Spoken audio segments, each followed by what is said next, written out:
Well, good morning. It's Glenn from IG Photography, and out on another sunrise shoot this morning. And this morning, going to a location I've never been to before. So I'm here at Maroubra Beach on the southern end, and I'm going to go for a bit of a walk. A while ago, I did a vlog on a spot out there called Magic Point. There's a couple of bunkers. So my plan is to actually walk past Magic Point to a spot where there's a small gully and see what it's like. So let's get cracking.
Well, made it down to this gully, and well, it's an interesting walk down. It's going to be an even more interesting walk back up.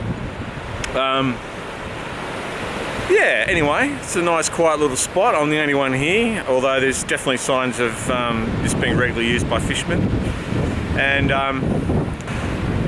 I need to unpack here and get set up because there's the light's coming up. Tiny splash of colour there, but nothing too spectacular. So I better find myself a composition to shoot and get shooting.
Well guys, I hope you enjoyed that short little vlog. Quite a good location, this one. First time here, got the place to myself. I think that's pretty obvious because of the scramble to get down here. But anyway, not a bad morning. You know, semi-decent light. It wasn't anything spectacular. Low swell, high tide, but yeah, it's always good to go to a new spot and just check it out and chase a few comps. Yeah, so all I got to do now is actually climb out of here, which will be interesting. But hey, you know, if you want to go to these spots, you've got to put up with the pain. Anyway, if you've enjoyed this content, throw me a like, throw me a comment down below if you've got any questions or general comments you'd like to make. That'd be greatly appreciated. And as always, I'll talk to you soon.